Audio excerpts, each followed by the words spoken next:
55 அடியில் ஒரு கது வந்தோன்னா அது லேசாக கிணத்துல இறங்கிறாதான ஒரு அதுதான். ஐயா ஆசைப்படுறது தவறே கிடையாது. நம்ம ஆசைப்படணும். ஆசை இல்லாமல் வாழ்க்கை இல்லை. ஆனால் அதை அறிவுபூர்வமாக அணுகணும். எப்படின்னா இப்போ சின்ன கோயிலாங்குளம் ஒரு 2 நாளைக்கு முன்னாடி அவர் என்ன சொன்னார், கிணறு அடிக்கணும் என்னுடைய நோக்கம், அதுக்குண்டான பாயிண்ட்டை பிடிச்சி தாங்கன்னார். நான் ஒரு 4 ஸ்கேன் எடுத்தேன். அதில் ஒரு பாயிண்ட்டு நல்லா அமைஞ்சது. அது போர்வெலுக்கே ஓடக்கூடிய வாய்ப்பு உள்ள இடம் இருந்தாலும் என்ன சொன்னேன், போர் போடுதலான்னா இல்லைன்னாரு, கிணறு தான் அடிக்க போகிறேன்னாரு. அப்போ டெஸ்ட் போர் போடுங்க. 4.5 இருக்க வச்சு, பெரிய இருக்க வச்சு இல்லை, ஏன்னா கிணறு அடிக்கும்போது டெஸ்ட் போர் போட்டால் தான், சின்ன பவர் குறைஞ்ச இருக்க வச்சு போட்டால் தான் அந்த உள்ளபடியான ரிசல்ட்டு தெரியும். அதனால் அவரை டெஸ்ட் போர் போட வச்சேன். பாருங்க, டெஸ்ட் போர் போட்டதில் 25-30 அடிகளே லேசாக ஈரம், அதுக்கு பிறகு கொஞ்சம் போக 60 அடியில் கொஞ்சம் தண்ணி வர ஆரம்பிச்சிட்டு, 80 அடியில் நிறைய தண்ணி. ஆமாம், 6.5 இருக்க வச்சு போட்டால் கண்டிப்பாக போருக்கே ஓடும். ஆமாம், நிறைய தண்ணி. 100 அடி போட்டு நிப்பாட்டார். ஆனால் கிணறு தான் அடிக்க போகிறேங்காரு. இப்போ அந்த 80 அடியில் வந்த தண்ணி, அவருக்கு 80 அடி ஆழ கிணறு அடிச்சார், எந்த கோடையிலும் வத்தாது. ஸோ அவர் சொல்கிறாரு, நேற்று நான் நிம்மதியாக இன்னும் சென்னையில் போய் இருப்பேன், கிணறு அடிக்க பொறுப்பை ஒப்படைச்சிட்டேன், ஏன்னா தண்ணி வரும் வராதுங்கிற பயமே இல்லை எனக்கு. ஆமாம், அதனால் நான் அவங்களால எவ்வளோ ஆழம் அடிக்க முடியுமோ நம்ம 100 அடி போட்டாச்சு, அவங்க அடிக்க முடியல. ஏன்னா முழுசாக வெட்டிட முடியாது, ஏன்னா தண்ணி நிறைய வந்துடும். 60 அடியை கடந்து அவங்க அதில் கிணறு வெட்டதுக்கு இப்போதைக்க முடியாது. அந்த அளவுக்கு நம்ம நுணுக்கமாக சயின்டிஃபிக்காக அறிவுபூர்வமாக நம்ம அணுகுனா வெற்றி நிச்சயம். நீங்கள் ஆசைப்பட்டீங்க, இதில் எப்படியாவது அடிப்போம், இருக்கிற கிணறை கொஞ்சம் ஆழப்படுத்தணும்னு நினச்சி ஆழப்படுத்திட்டீங்க. ஆழப்படுத்துகிற பிறகு அதில் தண்ணி இருக்குமா இல்லையான்னு பார்க்க கூப்பிட்ருக்கீங்க. நம்ம ஸ்கேன் பண்ணுவோம், அது உள்ளபடியான ரிசல்ட்டு சொல்லுவோம்ண்ணா. நம்ம விவசாயிகள் தவறு பண்ணுறதையே முன்கூட்டியே திட்டமிட்டு செயல்படாது தான். இப்போ இந்த இவ்வளோ இடத்து இது உங்கள் இடம், இதில் விவசாயம் பண்ண ஆசைப்படுவீங்க. ஆனால் மண் வளத்தை பார்த்தா உங்களுக்கே தெரிஞ்சிருக்கும், நான் எப்படிப்பட்ட மண் வளம் இல்லைன்னா அதை கூட செக் பண்ணலாம். நிலத்தடி நீர் வளங்கிறது அது நம்ம கடைக்கு விஞ்ஞான முறைப்படி பார்க்குறது தான். சிங்கநேரிக்கு அந்த குளத்துக்கரையெல்லாம் பார்த்து கொடுத்தது நான் போட்டு கொடுத்தது தான். அவர் ராஜேந்திரன் ஒரு பஞ்சாயத்து தலைவர் இருக்கும்போது அந்த குளம்புள்ள நான் கம்பி அடித்து அப்போ அது வேறு டெக்னாலஜி கரெக்டாக அதை சரத்தை பிடிச்சி கொடுத்தேன். அதே மாதிரி இங்கே செண்பகராமனில் ஒரு குளம் இருக்கு இல்லையா, அது கரையை உள்ளுக்குள்ளே வரிசையாக வடமேற்கு தென்கிழக்கில் போர் இருக்கா, அது நான் போட்டு கொடுத்தது. ஏன்னா அங்கேருந்து போட்டு இங்கே நம்ம கல்வெட்டாங்குழி இங்கே சுற்றி உள்ள கிராமத்துக்கு ஃபுல்லாக அங்கேருந்து போகிறது தான். ஒரு 6-7 கிராமத்துக்கு தண்ணி அங்கே 100 அடிக்குள்ளே தண்ணி, 80 to 100 அடிக்குள்ளே ஃபுல்லாக தண்ணி. அந்த பாறை சாரத்தை கண்டுபிடிச்சி கரெக்டாக போட்டேன். நிலத்தடி நீர் வளம் கண்டுபிடிக்கணும்னா நிலத்தடி பாறையும் ஆராய்ச்சி பண்ணுறது தான் மிக மிக முக்கியம். டெக்னாலஜி வர்றவன மாறிட்டு இருக்கும், ஆனால் பாறை அமைப்பு ஆராய்ச்சி பண்ணணும் முக்கியமாக. உங்களுக்கே ஆராய்ச்சி பண்ண தெரிஞ்சால் நீங்கள் ஆராய்ச்சி பண்ணி கூட போடலாம். சரி, ஓகே, நம்ம இடத்த ஆராய்ச்சி பண்ணுவோம். இந்த கிணறு ஆல்ரெடி 55 அடி ஆழம் போயிட்டு மேற்கொண்டு ஆழப்படுத்தலாமா அல்லது நட்டுப்போர் போட்டால் தண்ணி வருமா அப்படிங்கிற விஷயம் இன்னும் கொஞ்சம் நேரத்தில் தெரிஞ்சிடும். இப்போதைக்கு கிணறு 55 அடி ஆழம் இருக்குது. அங்கே ஒரு போர் போட்டிருக்கு, இதுவும் போரோ இன்னொரு போர் எங்கே போட்டிங்க? இங்கே ஒரு போர், 2 போர் வேறு மேற்க இருக்குது. மொத்தம் 4 போர் போட்டுருக்கீங்க. ஓ, 5 ஆயிட்டு.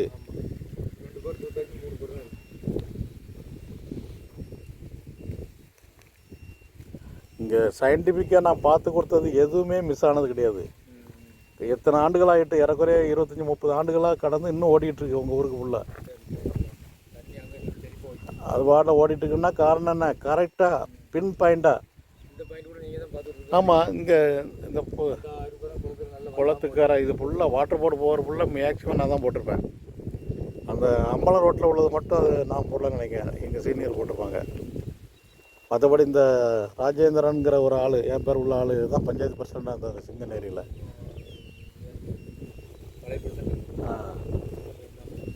ஆமாம், அந்த குளம் ஃபுல்லாக கம்பி அடித்து பார்த்து அந்த சரத்தை பிடிச்சி கொடுத்தேன். அதே மாதிரி செண்பகராமனில் இந்த குளத்துக்குள்ளே போட்ட போர் ஃபுல்லாக.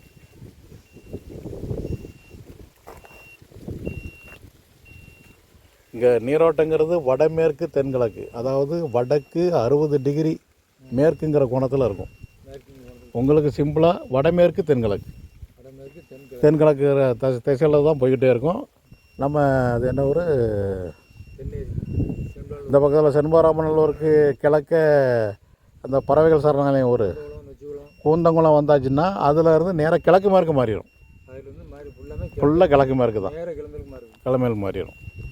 இந்த ஏரியாவுக்குள்ள வந்து எப்படி இங்கிட்டு இருந்து தான் வடமேற்கு தென்கிழக்கு, வடமேற்கு தென் வடமேற்குலேருந்து தென்கிழக்கு.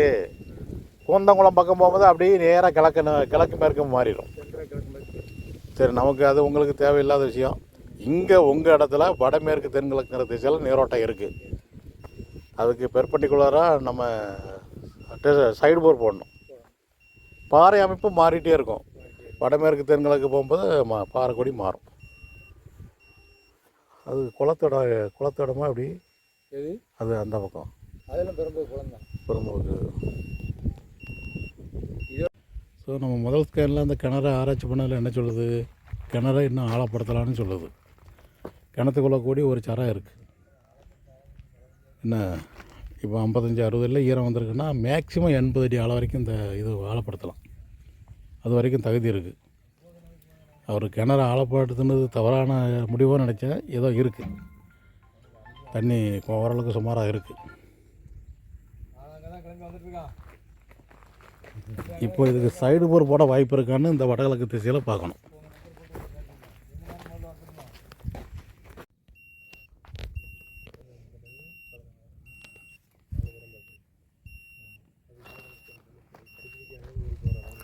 இந்த ஏரியாவில் பாறை அமைப்புங்கிறது வடமேற்கு தென்கிழக்கு.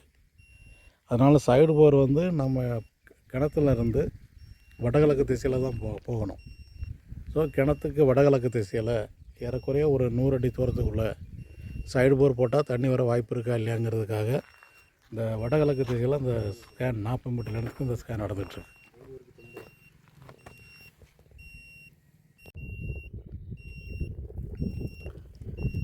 இது 3வது ஸ்கேன். அதாவது கிணத்துக்கு தென்மேற்கை நோக்கி 40 மீட்டர் லென்த்துக்கு இந்த ஸ்கேன் நடந்துகிட்ருக்கு. ஏன்னா இந்த ஏரியா பாறையமைப்பு வடமேற்கு தென்கிழக்கு. அதுக்கு ஆப்போசிட்டாக 2வது ஸ்கேன் பார்த்ததில் வடகிழக்கு திசையில் ஒரு பாயிண்ட் அமைஞ்சிருக்கு. அதில் போர்வெல் போடலாம், இல்லைன்னா அதை நோக்கி சைடு போர் போடலாம். 80 அடி ஆழத்துக்குள்ளே அந்த நீரோட்டம் இருக்குது. இப்போ அதுக்கு ஆப்போசிட்டாக, ஏன்னா பாறை அமைப்புக்கு பெர்பெண்டிகுலராக போட்டால் தான் சைடு போகிறது. நிலத்தடி நீர் ஆய்வில் பாறை அமைப்பு ஆராய்ச்சி மிக மிக முக்கியம். இப்போ தென்மேற்கு திசையில் சைடு போர் போட்டால் தண்ணி வர வாய்ப்பு இருக்கா இல்லையாங்கிறது இன்னும் கொஞ்சம் நேரத்தில் தெரிஞ்சிடும். இந்த ஏரியா முழுக்க அவர் ஏற்கனவே 5-6 போர் கூட போட்டிருக்காரு. இருக்கிற கிணறு இப்போ தான் ஆழப்படுத்தியிருக்காரு. அதில் கொஞ்சம் ஈரம் வந்திருக்கு. அதை ஆழப்படுத்தினா இன்னும் கொஞ்சம் தண்ணி பெருகும். வடகிழக்கு நோக்கி சைடு போர் போட்டால் வாய்ப்பு இருக்குது. இப்போ தென்மேற்கு நோக்கி போட்டால் வாய்ப்பு இருக்கா இல்லையாங்கிறது இன்னும் கொஞ்சம் நேரத்தில் தெரிஞ்சிடும்.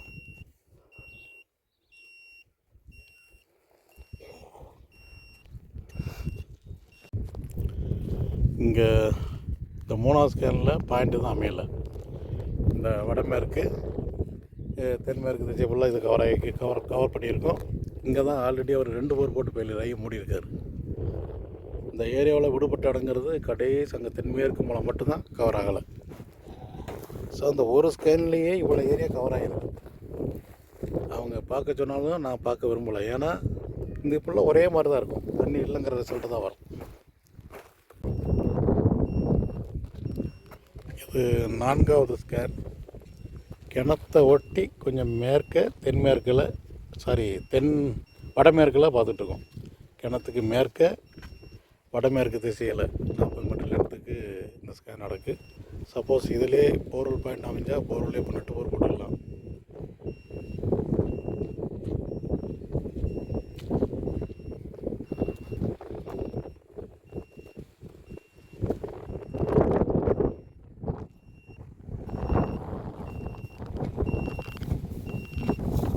ஸோ இந்த 4வது ஸ்கேன்லேயும் பாயிண்ட் எதுவும் அமையலை. 2வது ஸ்கேன் பார்த்த இடத்துல மட்டும் ஒரு பாயிண்ட் இருக்குது. அது டெஸ்ட் போர் மாதிரி சைடு போர் போடாதுன்னா அதில் ஒரு டெஸ்ட் போர் மாதிரி 100 அடி ஆழம் போட்டுட்டு டெப்த்தை உறுதி பண்ண பிறகு அதை நோக்கி சைடு போர் போடணும். இல்லை நட்டு போர் ஒரு 200 அடி போட்டு கம்ப்ரஸர் வச்சு கிணத்துக்குள்ள தள்ளிட வேண்டியது. ஸோ இவர் 5 போர் இந்த ஏரியாவில் போட்டு ஃபெயிலியர் ஆகிருக்கு. இங்கே எடுத்த 3 ஸ்கேனுமே நெகட்டிவ் ரிசல்ட்டு தான்.